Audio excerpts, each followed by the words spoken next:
let's return, however, to the accusation of anti-Semitism made against Stalin.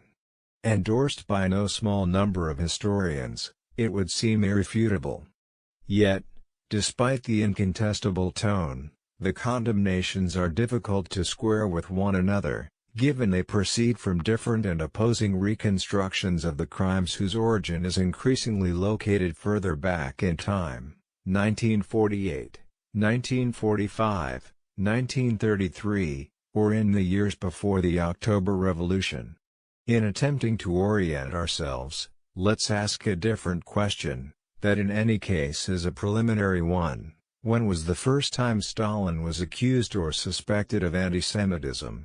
In that case, rather than Khrushchev, we must go back to Trotsky who, in 1937, together with the betrayal of the revolution, denounces the re-emergence of the barbarism of antisemitism in the Soviet Union itself. Until this point of history, there's been no example of a reaction that has followed a revolutionary advance that's not been accompanied by the most foul and chauvinistic passions, including antisemitism. 670 Rather than an empirical investigation, we are dealing with a syllogism constructed a priori, reaction, whose result is necessarily antisemitism, has unfortunately triumphed in the country ruled by Stalin, so therefore, in liquidating the Bolshevik conquests, Thermidor was reopening the doors to the horrors of the old regime, together with religious superstition, the cult to private property, inheritance, and the family. Unavoidable was the reappearance of animosity between nations, and especially the hatred of Jews. It's not by chance that this denunciation is found in a work that in its very title directly and tightly links Thermidor and antisemitism. Quote, "The October Revolution put an end to the outcast status of Jews. But that doesn't in any way mean that it has forever wiped out antisemitism. The long and continuous struggle against religion doesn't prevent thousands and thousands of the faithful from filling the churches, mosques, and synagogues.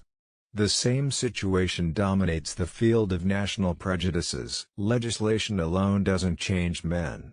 Their thoughts, their sentiments, their visions depend on tradition, the material conditions of life, their cultural level, etc. The Soviet regime isn't yet 20 years old.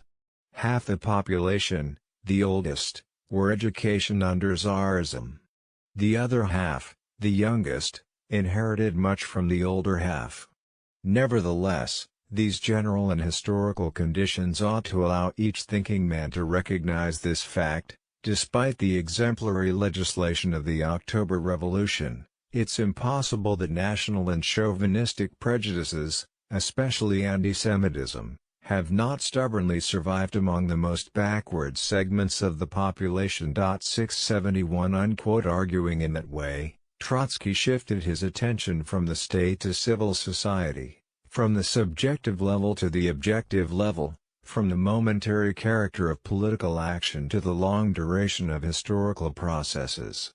By definition, the weight of a secular tradition couldn't miraculously disappear in the segments of the population that had not yet fully adopted modern and revolutionary culture, but what sense was there, then, in accusing a regime or leadership group, who had in no way altered the exemplary legislation approved by the Bolsheviks, and who, in committing to a colossal process of industrialization, expanding literacy and access to culture, had continuously restricted the social and geographic areas in which national and chauvinistic prejudices, particularly antisemitism, were deeply rooted?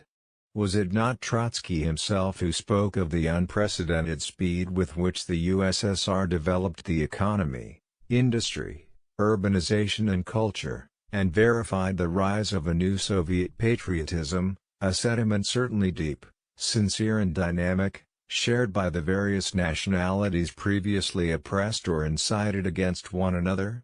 In the same year that Trotsky publishes his work on Thermidor and antisemitism, a travel report was published in Moscow, written by a German writer who was fleeing the Third Reich because he was Jewish. The picture that he draws is eloquent in itself. finally resolved was the old and apparently unsolvable Jewish question. There's a moving consensus and support for the new state among the Jews I've met. And yet more, like all national languages, Yiddish is lovingly cared for in the Union.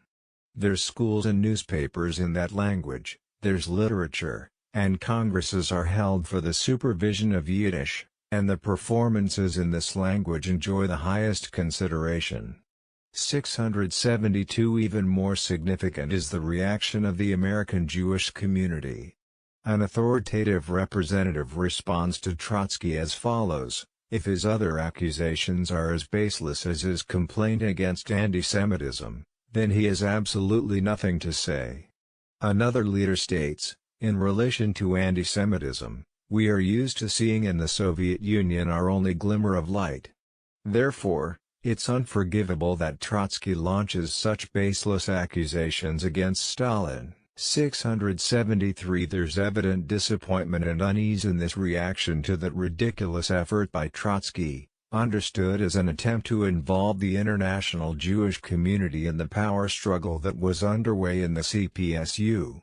While in Germany the denunciation of the Judeo-Bolshevism that ravaged the Soviet Union became more frantic than ever, and the process that would lead to the final solution was quickly advancing, a strange campaign of insinuations was launched against the country that, as we shall see, more courageously than any other, classified Hitler's anti-Semitism as cannibalistic, against the country that very often inspired those who in German territory resisted the wave of hatred against the Jews.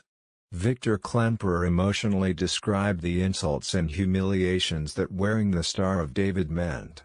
And yet, a porter who has grown fond of me since the first two relocations suddenly stands in front of me on Freiburger Street, puts his arms around me and whispers, but in a way so that they can even hear him on the other side of the street, "So professor, don't let them walk over you. Soon those damn Nazis will be finished." The Jewish philologist with affectionate irony adds that those who defied the regime in such a way were good people whose membership in the German Communist Party could be smelled from a mile away. 674 They were members or sympathizers of a party that, at the international level, had Stalin as their essential point of reference.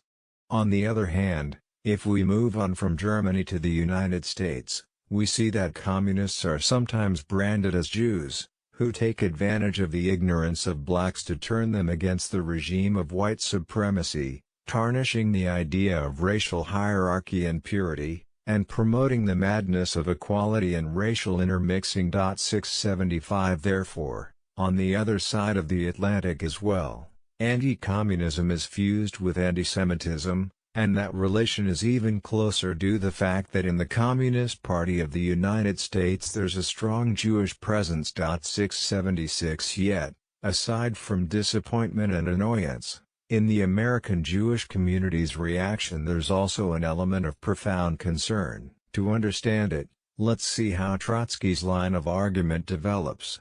More than any other regime in the world, the Soviet regime needs a high number of state employees. The state employees come from the educated urban population. Naturally, Jews represent a very large percentage of the bureaucracy, especially at the lower and middle levels. Now with this reflection as starting point, one must reach the conclusion that the hatred against the bureaucracy will have an anti-Semitic tone, at least where Jews constitute a significant percentage of the population and clearly stand out from the rural surroundings. In 1923, at the Bolshevik Party conference, it was proposed that employees be obligated to speak and write the language of the local population where they worked.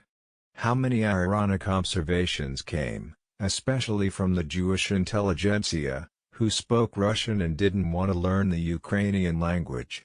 Of course, on this aspect, the situation improved considerably. But the national composition of the bureaucracy has barely changed, and, what is immeasurably more important, the antagonism between the people and the bureaucracy has grown enormously in the last 10 or 12 years. 677 As can be seen, He calls for the struggle against the bureaucracy, and at the same time stresses that Jewish people are widely represented in it, and who are often characterized by arrogance in relation to the language and culture of the people they govern.